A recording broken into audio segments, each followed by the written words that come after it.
Okay, we're going to learn together now some of the world of Kesamim.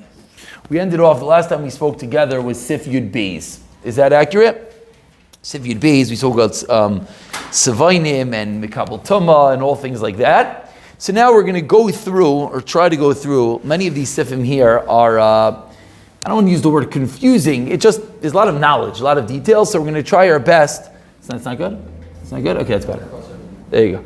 We're going to try our best to just speak out that which comes out of these sifim. Again, a lot of which we're going to say right now is pashit, but we're just going to try to make sure we walk away with the appropriate halacha. So in Siman Kuf Sadi, we begin with Sif Yud Beis. And in Sif Yud Beis over here, we begin with a stain on her shirt. And says the Shulchan Aruch, if she could bend down and her shirt could go underneath Aisamakayim, she's going to be tamei. She's going to be tamei. So we begin here that with a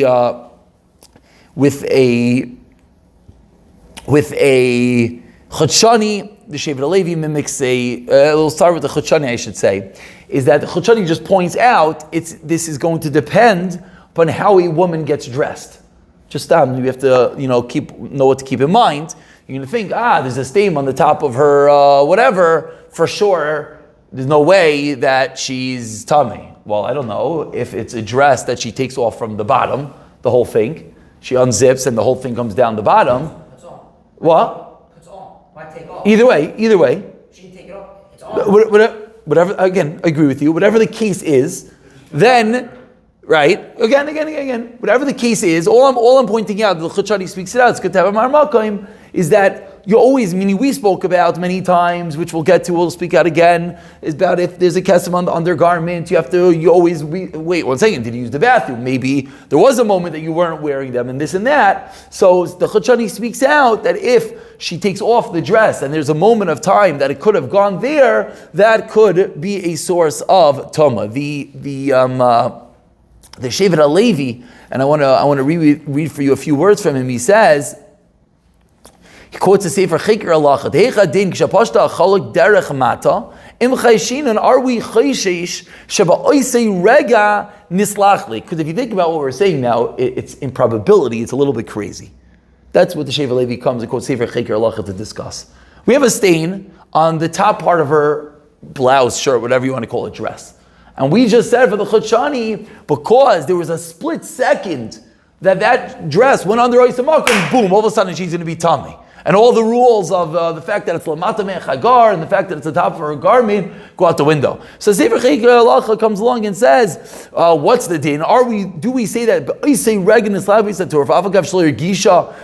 he's noita lahachmir, that we have to be chayshish? He brings other rayas that we see later on in the sifim, that we are chayshish for a momentary something. Afal pi she'ein zeh rak rega ayin sham. Says the Shevet HaLevi that personally ein raya, he doesn't like his raya kol kach the shiny asam the hochsek al kopanim toma, and lamaisa the Shevet HaLevi ends off and he says ladina adayin yesh la'ayin boy, and that's what we want to leave it as, adayin yesh la'ayin boy, something to keep in mind, that just because something is on top, it could be there is a moment that it went down below. If everyone's thinking all the cases of somersaults were momentary also, okay, let's leave that. That's din number 1, that's Sif Yud Beis, that is on the shirt. We go to Sif Yud Gimel. Sif Yud Gimel is where's the stain now? It's on her sleeve.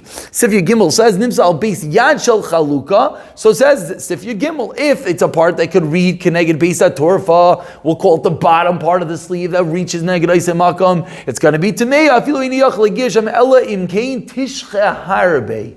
Says the Shulchan Aruch, but even if she has to really bend down low, then it's going to be a problem. But if not, it's going to be tahira. So isn't this a steer in the two sifim? Why in Sif Yud Beis were we not concerned that she's going to bend all the way down low and maybe she went and she picked something up and her blouse, whatever, and here we are. So again, very pashit, Sijay Tyre speaks it out. Sijay Tyre asks the Kash, Aruch HaShulchan speaks it out, and he says, because even when he just says, try it. That's all he says. Do a science fair experiment, and you'll see that a sleeve could come neged eisei makam, but the other parts of your shirt don't. He says, because as you bend down, it goes away from the body, and therefore it's never going to go mamish neged isamakim. It's a science fair experiment that everyone could try on their own. The point of the story is that if the beged, if the garment could go keneged isamakim, is a baya. If not, not. It's not a rule of, so if your gimel says sleeve and if your base says shirt and blah, blah, blah, blah. No, it has to be real. Which leads us straight into Sif Yudalid, which is clothing that you're sleeping in. We find in Sif Yudalid that B'shas Sheinam, we're always a little bit more concerned. You're covering yourself with a cover. Everything is tummy. Why is everything tummy? Everything's tummy because you never know what happened. So very interesting is the Badei Shulchan. That's an interesting shayla. What if she went to sleep and woke up and nothing seems to have moved? Do we still say, no, says if you doubt anything can move? It says sarachid. It says sarachid because maybe you flipped around and it flipped back. No way to know. I thought that was interesting. But what if it's a tight-fitted sheet? You all saw the Pesach Tshuva, then we're not concerned because the sheet obviously did not move around. And the Shevet HaLevi once again says, be practical. Every woman is different. Every bed is different. If she moves around, then she moves around. If she doesn't move around, she doesn't move around. And that, you maybe have sleep cameras, ein hachanami. But it is true that there are some people that just don't move in their sleep, and there's some people that do move in their sleep. And that is an important thing. Now, let's just talk for a moment about this underwear that we spoke about at length many, many times. That the Sidrei Torah really asks it from Shulchan Aruch, something that we're going to get to in a moment. Shulchan Aruch teaches us later on, that even if she's wearing multiple layers, we have to be worried because top layers could fold up and things can move around. That's what the Sidrei Torah comes along to discuss. Besides the Sidrei Torah, that's only if it's possible. If you have underwear that can't be moving around, then there is no concern that the blood on her garment came from her. Right? Because it should be on her underwear. However, as we mentioned, if she gets undressed, gets redressed, that's then it's going to be fine. Comes on the Shevet HaLevi, just a nice mitziistic tidbit.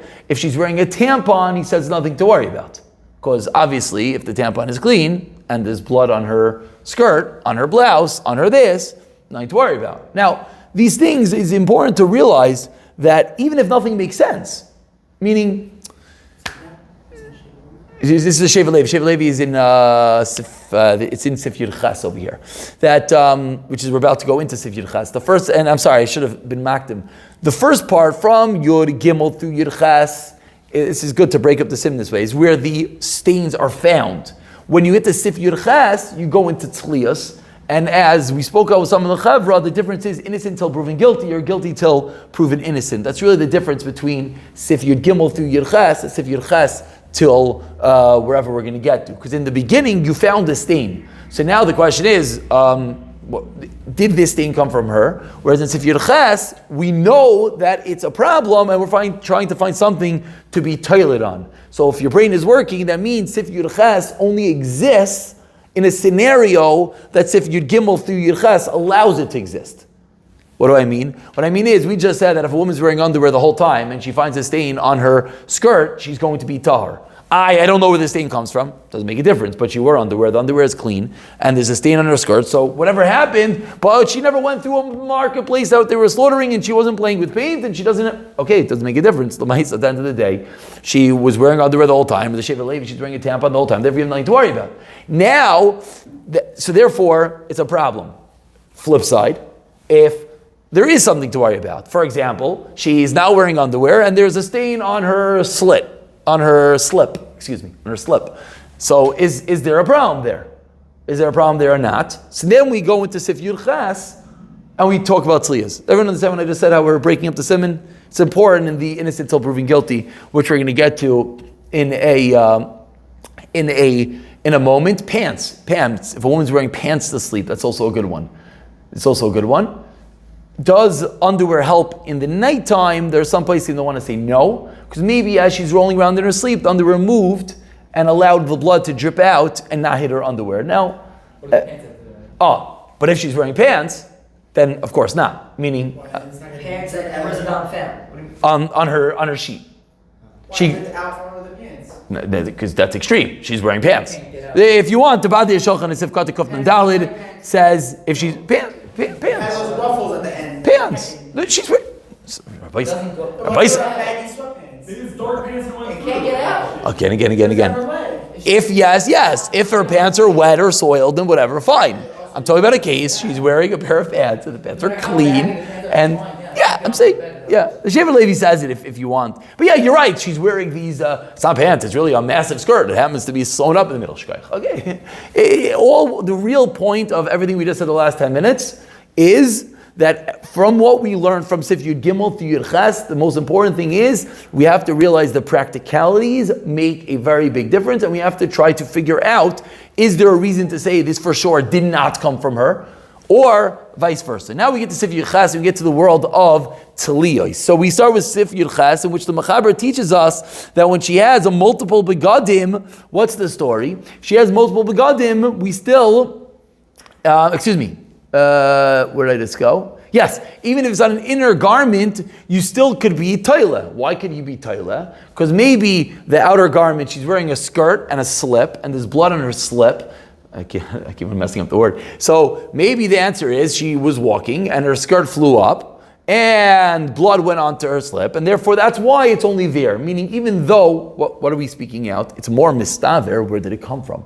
It came from her. So maybe the fact that it's not on the outside garment should be the reason to say it's an issue. Says the Shulchan Aruch, not. Kivan sheksam derabanan makilim bahem v'toile b'chol davar sheyachol litzlois afilu loiveshes, and that's the chiddush. Now, we'll just point out the lechem v'simlo, whose kid Shulchan Aruch comes along and he's not so happy with this.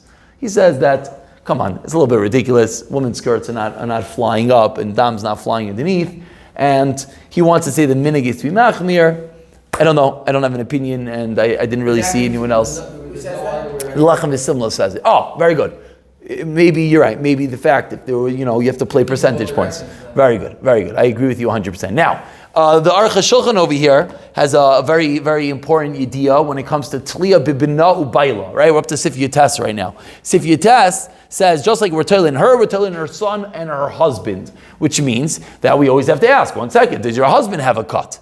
Does your son have a cut? Now the Aruch HaShulchan just speaks out again. Let's be practical. Sifkat and Ayin Aleph says the Aruch HaShulchan. This is talking about a little kid. If her 18-year-old child has a cut on his finger, we're not going to assume that that's why the blood got on her leg, because her 18-year-old child is usually not touching her mother's leg. So Aruch HaShulchan says, "Derak b'mina akatan tayla v'loy begadol de'inay mikurav li'imay kach kimuvan." He's just saying, don't use Sif Yates, which again is a similar application to everything we're saying. Don't say, it says Tliya B'Bina, and we know that one of the kids. Similarly, I saw other places speak out that what if it's during the time that husband and wife are tamei, and the husband has a cut? He's not touching her. But what if it's that the husband was being oisek with blood? So that's a different type of Tliya. The husband was painting. The Tliya with painting is not necessarily that you touched it, is that the paint might have splattered.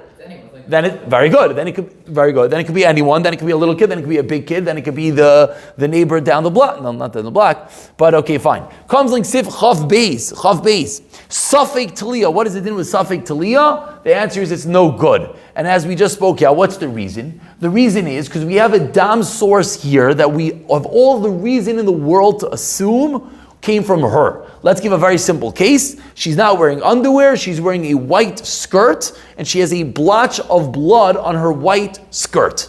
So now, it looks pretty bad. So now let's go through the math. Does her husband have a cut? Maybe. No. Husband played with paint. So could we be toileted on paint? So I actually want to skip to there right now. And the Shevet Levi says, again, the Shevet Levi is just a lot of the very classical Hainte Gereid. It says the Shevet Levi, red paint and blood look, smell, and everything different to each other. So just because someone was painting and you see blood, don't say, Taliya b'tzeva. Says the Shevet Levi, the Hasam avitziyah shal dam b'dam. And therefore, if it's not doime, you can't be toila. Doesn't the Shulchan say you don't have to put them together? You don't. Very good. That's exactly what we're speaking out. You don't have to put them together to go micromanage. But if I pick up something and this is paint, it's not putting it together. It's paint. If I pick up something and this is blood, but a husband had paint night last night. It's blood. So that tli of paint night will help you. Yeah, correct.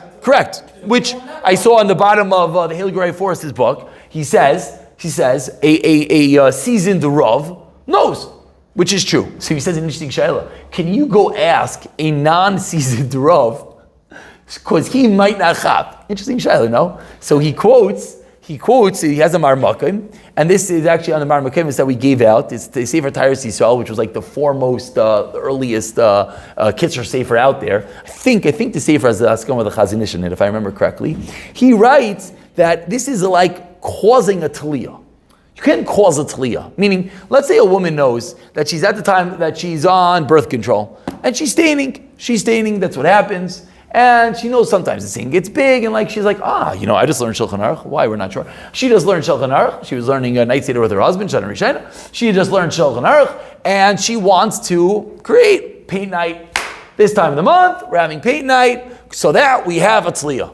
But the rabbi just said that paint doesn't look like down. What are we going to do? Okay, we're going to have paint night. We're going to order online. I don't know if this exists, guys. Don't get excited. We're going to order blood to paint with. And now, Gavaldik, I have a tzliya. I'm painting with blood.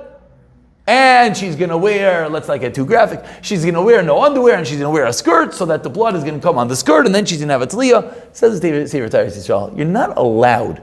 Ein isha muteres lasois ize pu'ula. I don't know if he was as imaginative as I just was. Leman tucha litlois b'yakesim. You can't do that. And they still the Ray Forrest writes very nice. It's the same thing to ask a Rav that doesn't know the difference between this is the same type of thing. Very, very, it's just an interesting nikuda. Now, back to Rav Nachum Daiv's Shaila, I want to get back to there because I think you're touching upon something, is that in Sif Chav Beis, it says you need to have a Vadei Teliyah. Why do you have a Vadei Teliyah? If you're Suffolk, it doesn't work. So that's what, we're in the middle of explaining, that if we know for sure, not for sure, we think the dam is hers, again, no underwear, white skirt, stain, looks like it's from her, so now that's called guilty until proven innocent. Good. If she's proven innocent, what level of proof is that? Every Teliyah in the world, is it a Teliyah, the Chaver saw this? No, we discussed You saw this? Beautiful. It's an Arzarua. Is it a Teliyah bivadai or is it a Teliyah bisafik? Every Teliyah in the world is a suffik. That's what the word Teliyah means. I have blood on the skirt. Maybe it came from paint night with blood. Givaldik. Mutter. Why is it mutter? Because that is what Kesamim shaymim lahakel. That is what the Shulchan Aruch means, that we're tiling in A, B, C, D, and F. You never know bivadai, but even on the suffix it could be tailah. Says the Arzarua. So now if you're not sure if you have a Teliyah, what's that called? A svek sveika. That's called a svek sveika, and therefore one is going to have to be, and it's a svek sveika l'chumra, of course, as we spoke out, because the stomach, the ground level over here is tameh, because we assume it came from her. Now we're looking for a reason to say tahar. So if we have a Teliyah, she's tahar. If we don't, so that's going to be a very nice idea. So now the question is, let's get back to paint. Okay, is that clear? It's a are we questions? I'm getting a bunch of blank stares. I don't know if that's just stop. Pasha. Yeah, he wrote the Arzarua. Sefer Arzarua, if you ever see it, I think is. I may make a mistake with Bnei Yerucham. I think the Arzarua. One of them, if you look at it, it's written in manuscript form because he wrote in his Savah that if anyone publishes my Svarim, he's going to have a terrible klala. So I remember this Arzarua or Bnei Yerucham. You have to see one of them, like you buy it, like, come on, print a new version. That's right. Anyways, back to where we were up to. That paint. So we learned in Sif Chof Gimel, which is what Rav Nachum Dave was quoting, that it says over there that even if it's not doime, we don't have to. I'm sorry, I jumped a step. Are we toilet black and red and black? Answer is no. Can I go back for a second? Yeah. Everything is a suffix. Yes. So what's a sex fake though? If you don't know if you have a Teliyah. Every Teliyah is a suffix. No. Very good. I have a Teliyah. Meaning, I was painting with blood. Husband has a nosebleed. I have a Teliyah. I don't know with absolute conclusivity that the nosebleed is on my skirt. That's called a Teliyah. But if I don't know if there is a nosebleed, suffix of Rabbi Shuk Shal Tabachim, I don't know, that's a Sfek Sveika. So we're saying, good. and then what? And that's l'chumra. And that's why now you have a newer understanding in Sifchav Beis. It says Safik Avra, Safik Lo Avra, Einay Toila Behem. Einay Toila. And inquiring minds ask, what happened to Kesamim Shayim Lahakal? What happened to the fact that we keep on pulling out kulas and we're looking for kulas? The answer is no, that's too far. That's the way he explains it. So we're not saying Safik Zavadai. Oh, excuse me? So we're not saying that Tliya. Yeah. I don't know what that means. Or the two tzadim originally, and what a Tliya is. What do you mean by originally? Or something, but those It's a others. suffix. It's always gonna. I said there were two stud. Yeah, originally when you were speaking out, what do you say the din of Tliya is? I don't recall. You're speaking out what is No, cool. a suffix, not Yeah. I don't exactly. I don't think there's. It could be there is another side. I don't know. I did see someone else speak out that maybe there is. I don't understand it. Yeah. Okay, we'll get there. But now, Chav Gimel, red and black and red. It can't be Tailan. That's obviously Pasha. We just have to speak it out. But afilum einay nikar mamish shedayimeloi Tailabai. Still, even if it's not, and you don't have to do perfect precision. So now I saw that, again, I was looking through a lot of the footnotes over there in the fabulous Sefer, The Green Monster by Rabbi Forst. He says, which I think this is your kasha, he says that l'chayra, there's a stira that lefi this arzarua, it's hard to understand this din. That's what he wants to say, that on one hand, we know there's a din that you need to have a tzliya. Oh, no, I know you're asking. Excuse me. You were asking. No, I have no clue you're asking. I'm sorry. Anyways, I thought I did. Momentary. But he wants to know that l'chayr, the din, that you don't have to be daimeh zelazeh, is a stira. This is really what your kasha is to the arzarua's understanding of a tzliya. That if any time we're going to say, if it's a svek sfeika, we have to be machmir. So the fact that you don't have to be toila zebazeh might be a steer. Did anyone can answer the question? I think there's a simple answer, which he suggests maybe also. How are you asking? Again, we're saying that if you're suffik avra b'shuk shel tabachim, we're machmir. We have to be machmir. Why? Because it's a svek sveika l'chumra. Masha'inkin, you don't have to equate two types of blood to each other. We don't have to compare them. Why is that not then, if you're not comparing it, a svek sveika? You don't know, right? You don't know that it's ketchup or not. So, right? So the answer, which I think he maybe suggests, I don't know, I got a little bit lost in his very, very long footnotes. It's in English, but you still get lost in English sometimes. His answer, l'chayra, is very simple. One, you know there is something there. Here, you don't know there is something there. So if I know there is a stain, I just don't know if that stain is exactly like this, that's one suffix. Masha'inkin, if I don't know if I went down a shuk shel tabachim, that's a double suffix. Right, very good. It's similar to that. Shmuz, very, very good. And finally, we're going to conclude with Sifchav Zayin. The Ramah in Sifchav Zayin says, very important, you're busy learning all these Sifim, she's playing with 1 ounce of blood, and you find 2 ounces, 1 gris, and 2 gris, blah, blah, blah. So the most normal case is the Ramah in Sifchav Zayin. The Ramah says, you're nisasik b'dam, and you don't know how much. When's the last time that you knew, oh yeah, the red paint was only this? You have no clue. You were using paint, you were using blood, there was a nosebleed, there was poppers, there was ketchup. Azlina lekula, v'amrinon sha'aya b'dam kishir hakasem. Which, that's just, again, I'm just speaking out. Sometimes you get lost in all the cases, you're comparing you this and you that. You know, in the normal scenario, if you have something to be tailored on, which is not so simple, then, which by the way, we'll end with a shayla that we one time brought out, and I wonder if the way this arzarua might answer our shayla. We one time spoke about, which is our sugya right here, if someone finds a kesem on a hotel bed sheet. Okay? Did everyone, maybe I'll just say over this story again. If someone finds a kesem on a hotel bed sheet, after they were sleeping in the bed, meaning they slept in the bed on Sunday night, on Monday night, before they're going to bed, they find blood on the bed. Now, ma dinoi. So that's a little bit of everything we just spoke about today, right? We just mentioned that if it's somewhere on the bed that could have came from her, it's going to be a problem. And this definitely was on the bed that could have came from her. Now, it was towards the side, But still, you have to ask all relevant questions. And I don't know, maybe she was undressed, and maybe this and that. Bigger than a grist, right? Oh, very good, good. Perfect ekdama is that obviously everything is when it's bigger than a grist, and it's on white, as hotels are.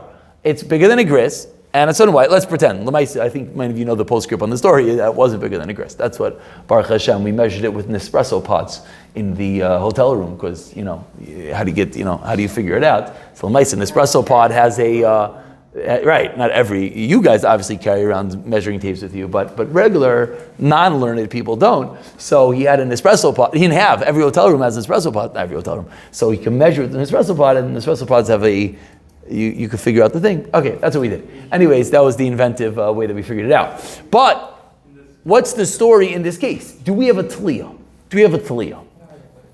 So you went through, hotel, this bed on the hotel thing. So now, the cleaning lady it's a pretty rough case. She's cleaning the sheets. First of all, we don't even know if the cleaning lady came in. Right, it has to be, now, by the way, 1 second. His case, which eventually, it comes up at the end of the siman, which maybe probably the next time we talk together we're going to talk about, is let's say, and I don't want to give you the whole story, but let's say someone in their own house, the mother-in-law finds, I spoke of this case to many of you, finds a towel or a sheet with blood on it, and there were multiple children over. So in that scenario, there is an Aruch HaShulchan that allows you to say it came from one of the kids who was a Niddah. There's something called Teliyah b'Niddah, which we're going to get to, as long as all the rooms were whatever, and fine. So it could be maybe cleaning lady perhaps would be an avenue. Maybe. You don't have to have the Teliyah in front, Oh, that's what I'm bringing out. Good. I know, so very good. That's exactly what I'm bringing out. Is that l'chayr, now that we just saw that our Zarua, and we saw Sif Chav Beis, it's Safek Avra. So chayr, that's Safek Avra. Now, if cleaning lady came into the room, maybe. But you don't know if she's bleeding. So that's something that we're going to have to get to. That's like we're going to have to get to. First of all, you do know. If she's a non-Jew, if she's a non-Jew, then we're going to have to get. We're going to have to get there. Good question. Very good question. No, I don't. That's whatever. If she's a non-Jew, I'm just pointing out she has a din of a niddah, but doesn't mean she's bleeding. I just wanted to make sure. That's like hakdama. No, it doesn't help. The hakdama was don't make the mistake and say that she has a din of a niddah, and therefore whatever. In this case, isn't that it was from prior that was put on dirty? So you can't. That's what maybe it was put on dirty. Could we say H nebadik? No, maybe say H nebadik. No, meaning it was. So l'chayra. Good, we're leaving it as a shayla. I was thinking that l'chayra, like the Olam just said, this is Sif Chav Beis. It's a suffix if it is. And the Pashta says this is Dar Zarua, Sfek Sfek L'chumra. We don't know if it was that. And therefore we have to be a machmir. Now, whether there is a Teliyah, like the Olam is talking about, when we get later on, remember this case, because this brings out a lot of stuff. They're going to clean the sheet.